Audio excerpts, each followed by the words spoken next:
morning, AIM World! Due to the insistent demand ng mga interrupts natin around the globe na nakapanood ng A Day with FM, inulan po tayo ng maraming question and request na sana maulit ulit. So, you're very lucky po sa mga panood dito dahil ito na po. Nandito na ang inyong request. Ang ating lingkod, ang ating boss, Mr. Francis Miguel, mentor of all mentor.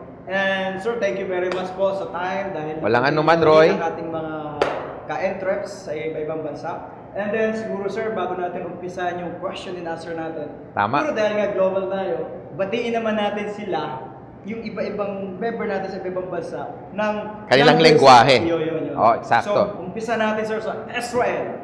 Israel, Boker Tov. Ano ibig sabihin nun? Good morning. Good morning. Mabatiin po natin sila sa good morning. Alright, Russia. Okay. Sa Russia, Dobro Utro. So, let's go to Africa. Ghana.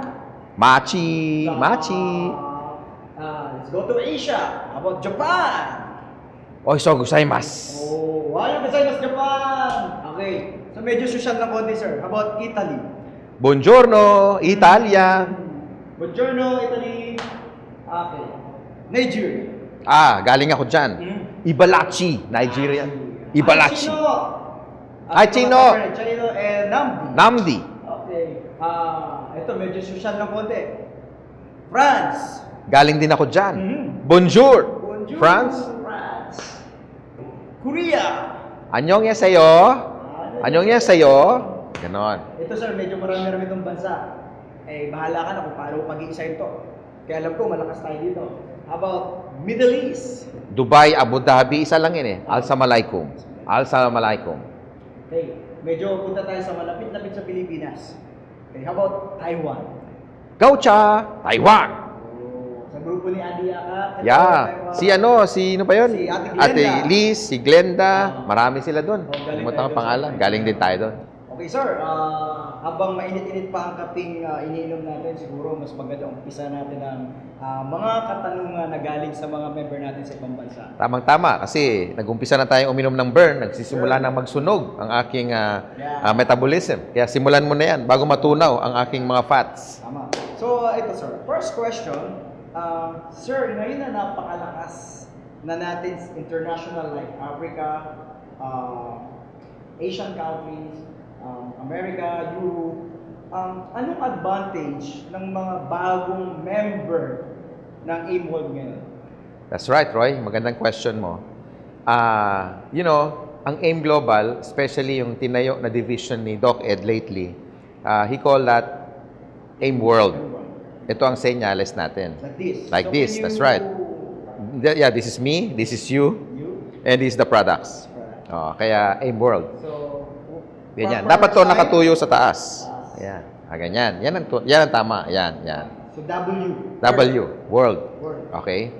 Now, since AIM Global is the forefront of innovation, ang commitment natin sa mga distributor to support yung mga dreams nila eh. Okay. So, pag-i-expand, especially sa ibang bansa, hindi joke, hindi biro. Kasi lalo na sa online marketing strategy ng mga top earner, mga distributor, tsaka mga nagsisimula, kailangan ng bagong product na makapasok sa lugar na hindi pa tayo na-approve ng...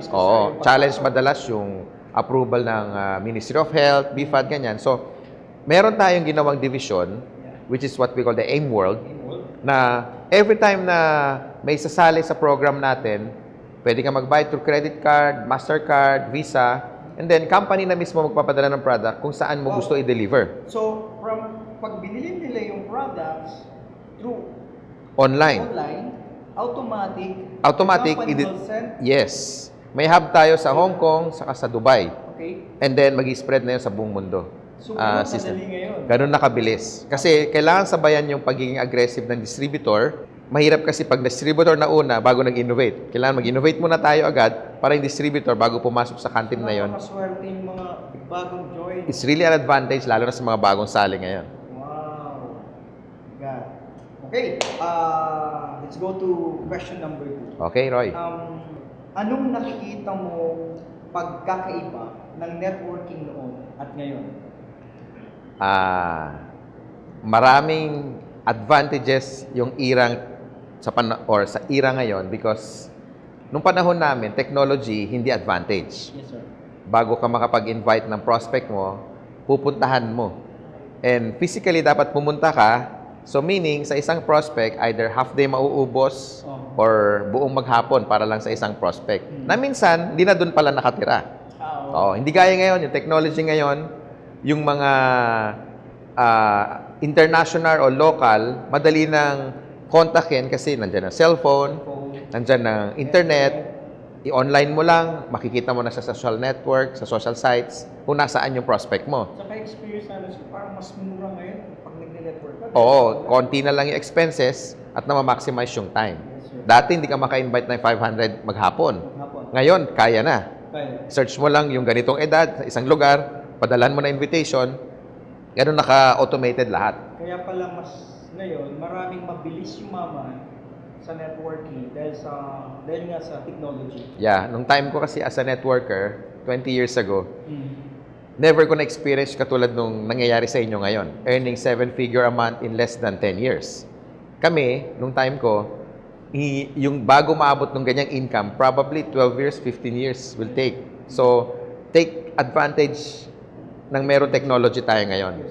Even yung mga nasa ibang bansa, Saudi, Abu Dhabi, Spain, Germany, Chinese, Russia, Ghana, Japan, hindi mo na kailangan mag-expand, pumunta doon physically just to present doon sa prospect mo. You can do it online, sa Skype, 24 hours, 7 days a week, anytime you wish. Kaya mas mabilis yumaman yung era na to. So masasabi ko, mas masarap mag-networking ngayon compare noon? Yeah, especially kung may mga mentor na kagaya ko na nag-exist at ngayon ka magne-network, sobrang bilis na pagkakaroon ng resulta mo. The technology plus tamang mentor plus the right company equals results. Tandaan mo yun. It's a formula. Okay, third question from Italy. Some say it's better to join a new company rather than a stable company like A. So, ano yung opinion nyo dito, sir? Gaya nga ng question mo, mas masarap sumali sa stable company. Wala ka ng challenges na dadaanan like payout, inventory, yung system is running, office, stable na, marami ng awards, marami ng recognition, pati BIR, kinikilala ng M Global. That means very stable tayo. Hindi na tayo pwedeng sabihin na fly by night. Kasi 9 years eh. Yung pioneering, yung mga bago, hindi mo alam kung tatagal ba. Meron ba silang opisina? Yung sistema ba, sigurado ka bang mape-payout? Baka mapahiya ka sa prospect mo. Mga ilang linggo lang, ilang buwan lang, baka hindi pa umabot ng 1 year. Paano na yung mga pangako na hindi matutupad? So, baka madala ka sa negosyong ganito. Kaya kung gusto mong hindi masira yung kredibilidad mo, ma-maintain mo yung pagiging integrity na meron ka, sumali ka sa company na stable. In fact, Roy, narango tayo na pang 12 sa mga taxpayer according sa BIR. So, meaning, yung revenue na nakikreate natin belongs or compares to corporations that belong to the 1,000 top corporation ng buong Pilipinas. Nandun ang AIM Global. Kaya kung medyo facts ang hinahanap ng prospect mo, meron tayong proof na ipapakita na stable tayo. May mga, ito kasi, yung may mga leaders din nagsasabi sa mga invite nila na, uy, iba yung nauna, maganda yung pioneer. So, ano masasabi niyo doon? Yun nga, maraming challenges ang dadaanan ng pagiging pioneer. Hindi gaya ngayon, gawa na yung kalye, tatawid ka na lang. Doon sa pioneering, hindi mo alam kung makakatawid ka. Dahil ikaw yung pagpuputol ng kahoy, ikaw mag-aayos ng direksyon. Nung panahon namin, napakahirap. Pati ikaw, alam mo yung hirap nyo on your first 90 days. Ilan ang in-invite mo, ang tanong is stable ba yan? Tama ba? Yun ang tanong. So, yun ang tanong eh. May payout ba yan? Ang hirap sagutin yun kasi kahit kayo, hindi nyo alam kung darating nga naman yung payout. So, maraming challenges ang mga nagiging pioneer. At kailangan lampasan nila yun. Kasi pag hindi, magiging junkie ka na, hanap ka lagi ng ikaw una, hanap ka lagi na ikaw una. There's no such thing. Sir, sa mga developing country like Philippines, gaano nakakatulong sa economy ng bansa at tao ang direct selling? Magandang tanong yan, Roy. Na ng AIM Global.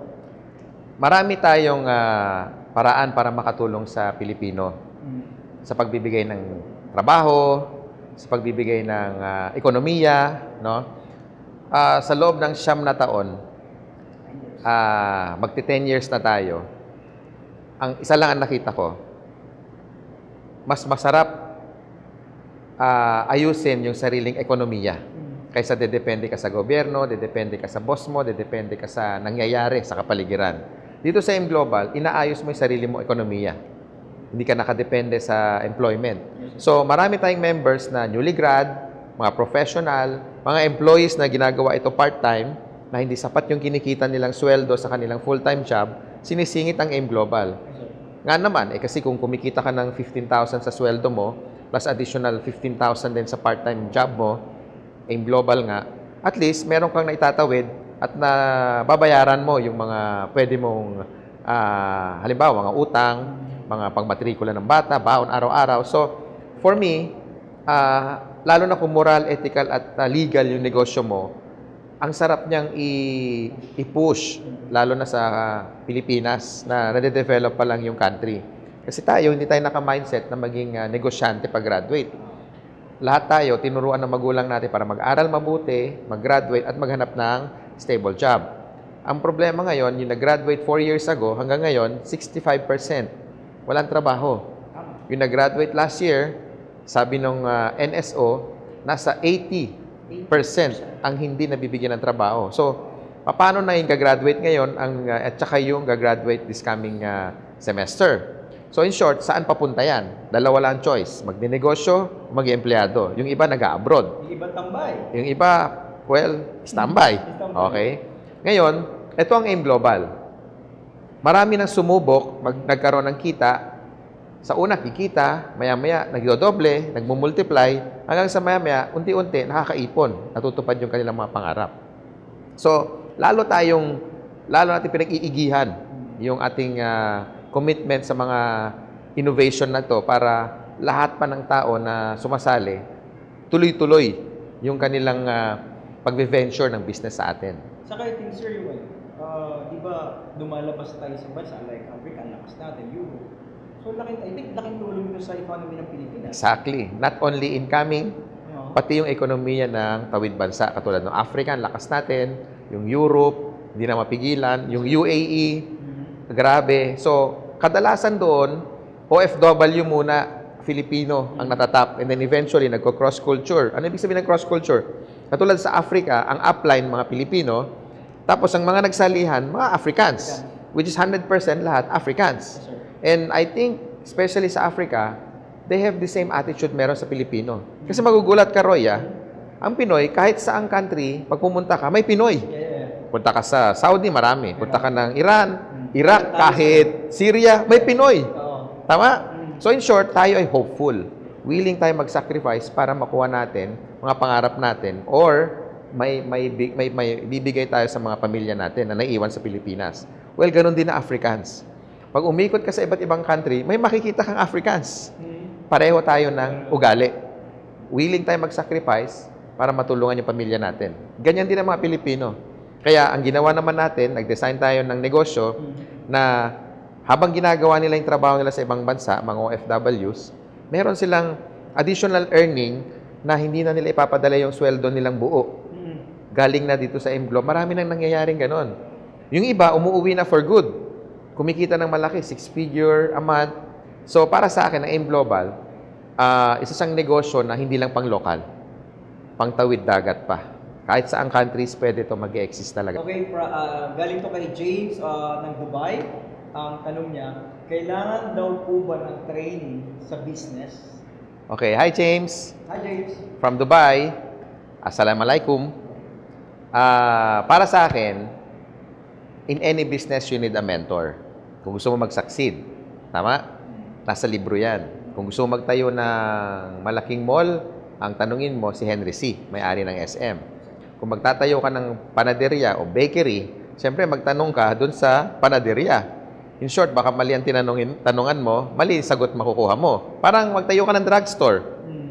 And then tinanungan mo yung nagwe-welding. Siyempre, mali sagot mo.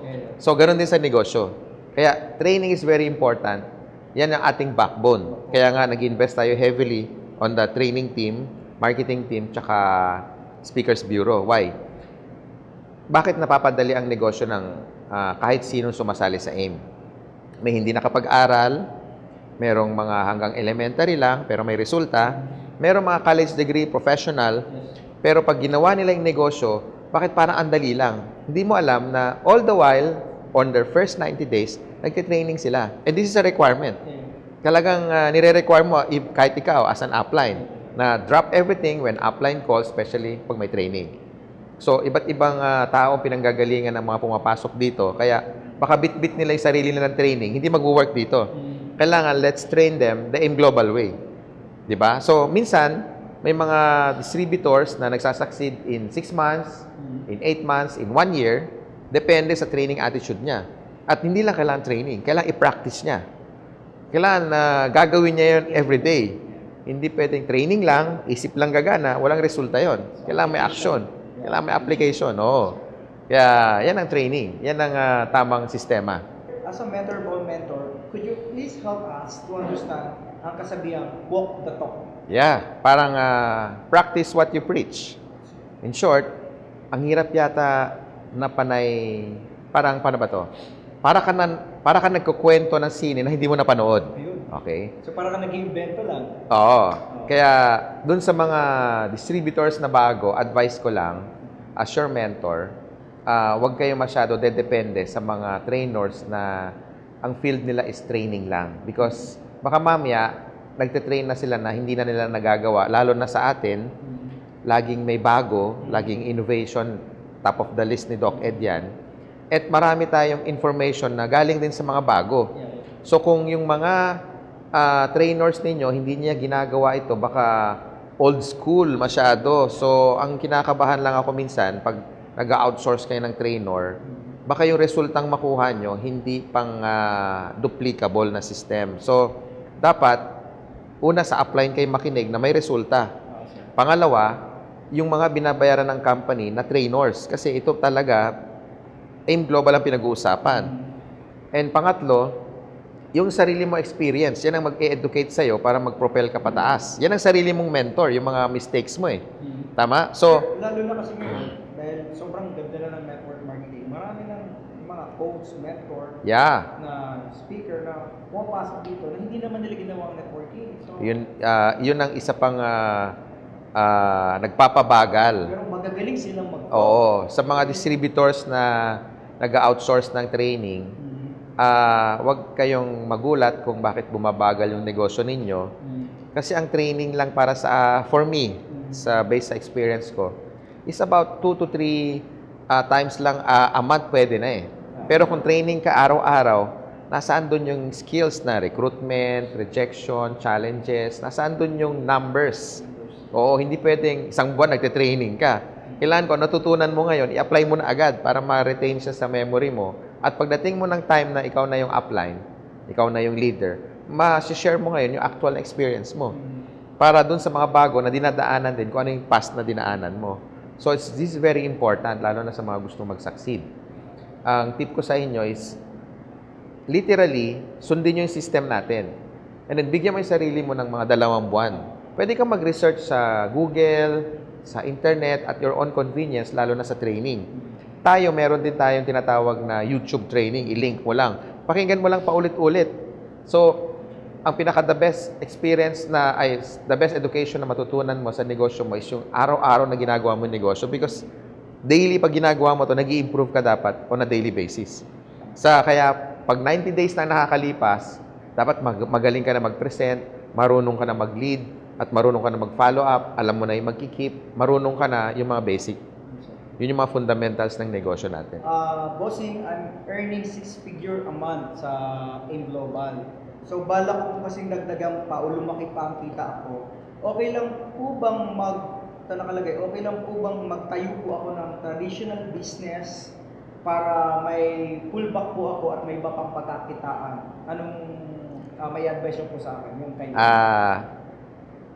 Sa mentor ko na naalala ko nung time na kumita ako ng maganda, tinanong ko rin yan dun sa founding managing director ng company pinanggalingan ko. At advice niya, huwag mo nang inegosyo pa yung negosyo mo. Dahil profit na yan, itabi mo na yan, isubi mo na yan, para magamit mo sa future mo. Now, doon sa mga magtatayo ng traditional business, ang tawag dyan, baka ma-defocus ka, kainin oras mo, kainin din yung kapital mo. At ang masakit niyan, second lesson is, baka gayahin ka ng mga down the line mo. So, yung 6-figure a month mo, maging 5 figures na lang. Dahil lahat sila, ginaya ka. Nagtayo din ng traditional lahat yan, sunod-sunod. At yung oras doon, nainganyo. So, copy business daw? Copy business. So, ang mangyayari, yung 6-figure mo, hindi na mauulit. Baka bumaba ng 5 figures hanggang bumalik sa 4 figures and then ang naiwan sa'yo, traditional business na hirap ka pang kumita ng 1.5. So, hindi sir advisable na magtayo pa ng like restaurant, sari-sari store, barbershop, hindi na advisable? Hindi advisable. Mas mabuti pa mag-invest ka sa sarili mo. Mag-invest ka sa sarili mo, like upgrade mo yung leadership mo. Invest ka sa mga negosyo, invest ka sa negosyo mo para ma-improve pa yung strategy mo, bumili ka ng gadgets na magaganda para makapag-online ka ng mabilis, bumili ka ng camera katulad nito para maganda yung dating mo pag nag-picture ka ng image mo, mag-invest ka ng ganitong office kagaya ng meron ka, Roy, para, ang tawag dyan, ina-upgrade mo yung negosyo mo. Parang sa traditional business, expansion. Hindi ka mag-expand ng traditional. Mag-expand ka sa anong iniikutan mo. Kasi eventually, pag na-master mo na tong craft mo na to, ito rin yung skills na ipapasa mo sa next generation mo. Yun ang nakikita ko kasi, katulad ko, 23 years na ako, 21 years na. Yung daughter ko, si Sky, tinatrain ko na siya. So kung ano man yung maituturo ko sa kanya ngayon, siya rin magpatutuloy kung ano yung naumpisahan ko. So dapat ganon, hindi yung sabog. Meron ka dito, meron ka doon, meron ka dito. Baka eventually, pag pinagsama-sama mo yung income mo dito, oo, kikita ka, pero baka wala ka ng oras sa sarili mo. Kakainin ka, kikita ka nga ng 6-figure, nasa hospital ka naman. So yun, one at a time, para lalo mong mapalago yung business mo. So, hindi ko makalimutan advice yan ni Congressman Roy Logoles.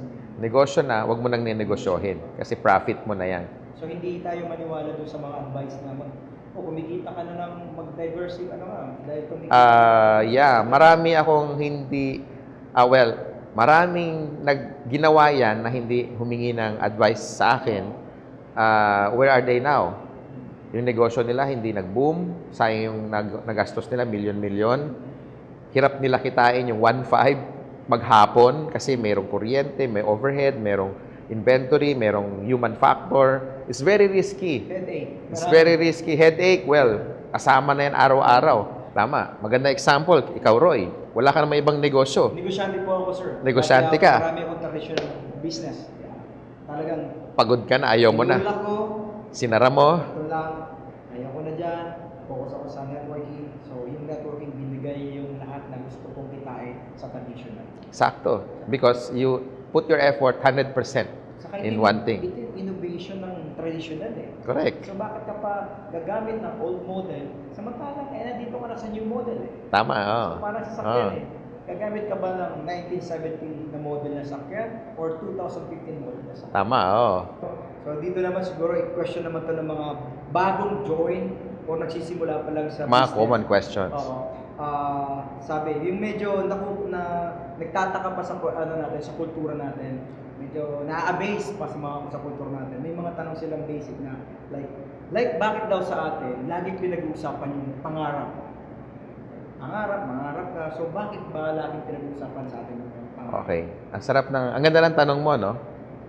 Ikaw, networker ka. Ako naging networker din bago ako naging may-ari. Katulad ngayon may-ari ako, pati ako nangangarap pa din. Ang pangarap ko naman, dumami yung mga kababayan natin na sa ibang bansa, katulad na nangyayari ngayon. Ang pangarap nila is kumita ng malaki, kaya nag-a-abroad.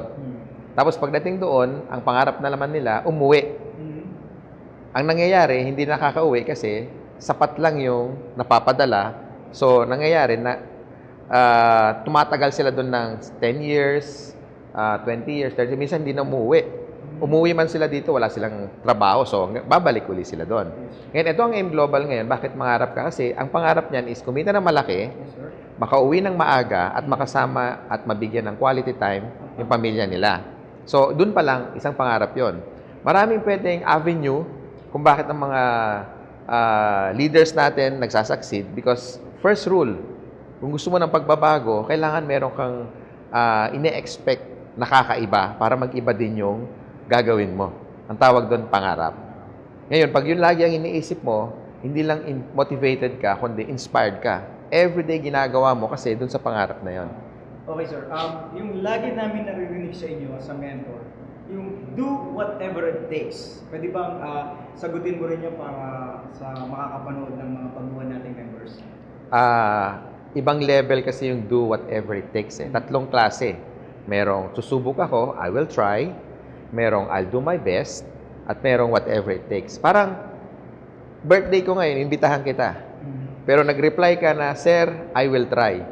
Ibig sabihin, 40% makakarating ka, pero 60% hindi ka makakarating.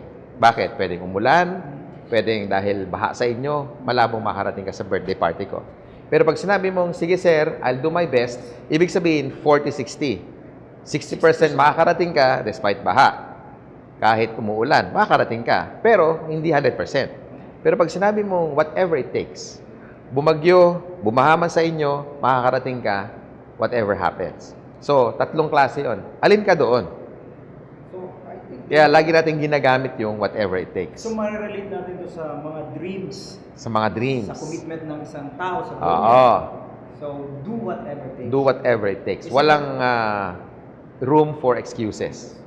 Sir, kasi matulog na po itong usapan na to sa industry natin na nagagaling sa labas na bakit daw maraming mga professional at hindi professional na sumali sa ganitong business na yumaman. Ano ba yung science na maipapaliwanag mo sa mga lalo-lalo yung mga OFW natin at mga member kung bakit may mga professional at hindi professional, hindi nakapagtapos ng elementary, high school, pero same sila, na-achieve nila yung goals nila sa buhay? Challenge yan sa mga professional kasi professional sila eh. Una, andyan yung marami na silang alam, andyan yung baka hindi na sila maturuan, no? Samantalang pag hindi nakapag-aral, madaling turuan kasi nga hindi siya nagkaroon ng chance na mag-aral. So, sabihin na natin empty yung kanyang knowledge and experience.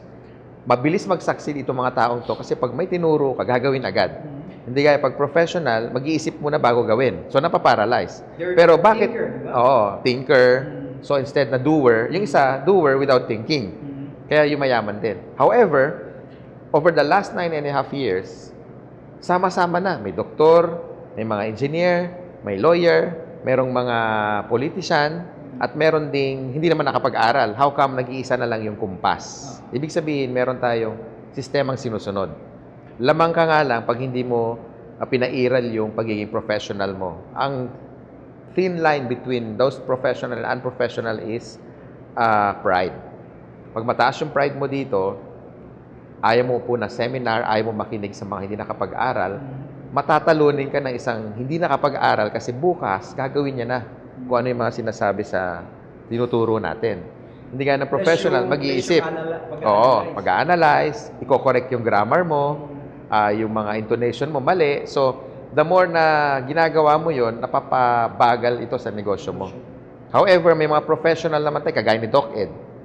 Yung unang araw ni Doc Ed, for sure, nahirapan din yung sponsor niya dahil doktor siya. Impressed ako sa kanya, nagkaroon ng resulta si Doc sa career niya as a networker during his time. Pero mas impressed ako doon sa tao nag-invite sa kanya. Kung paano niya napaupo ang isang doktor sa seminar room. Kaya gusto ko sana hanapin kung sino man yon. Kasi gusto kong i-copy-paste kung ano yung mga sinabi niya kay Doc para ma-invite pa natin yung maraming doktor na nasa paligid. Bottom line, ang pinag-uusapan sa panahon ngayon talaga, ekonomiya. Kung ano ang inuuwi mo sa pamilya mo. Maganda example, katulad ni SM, Henry C., Lucio Tan, Go Kong Wei. Kasi nung panahon nila, wala namang ganong technology na meron tayo ngayon. Ang education nila hindi naman din at par sa mga nag-graduate ngayon. Pero how come they are so successful? So, ibig sabihin, edukado ka man o hindi, wala sa pag pinag-aralan mo kung ano yung gusto mo mangyari sa buhay. So, tignan mo sila ngayon, grabe ang success nila. Million ang kinikita. Billions pa nga. At hanggang ngayon, nangangarap pa. So, I can conclude na kung edukado ka, lamang ka na. Pero lamang dito yung street smart, ika nga. Yung talagang actual na ginagawa yung negosyo. Okay, sir. Last question from Yes. Batangas. Anytime. City, kay Bernard. Bernard. So, Hi, Bernard. Yeah, sabi niya, ano mas effective dito sa business natin? Cooperation or competition? Number one, siyempre cooperation. This is a team business. So, hindi mo ito magagawa na mag-isa. So, you really have to cooperate not only with upline, pero mas importantly sa downline. So, kung hindi ka cooperative, hindi ka tutulong sa success na bawat isa, you will never get what you want. Kasi ang secret dito ng mga networker kagaya ni Roy, you help enough people get what they want, and you will get what you want. Bernard, malinaw yun, ha? It's more on cooperation. Okay? Okay, sir. Last message na lang sa mga members natin, sa mga aimers natin around the globe. So, message po.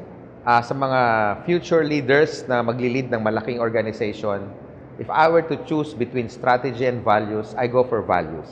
Because you are the person that everybody should follow. Kailangan may values. Like si Roy, ginagawa niya to kahit successful na. Gusto niya suklian yung mga nasa industriya na nagsisimula. That's value. Gusto niyong gayahin siya. Pangalawa, pwede kang maging strategist, pwede kang matalino, pwede kang magaling, pero at the end of the day, leadership ang tinatanong.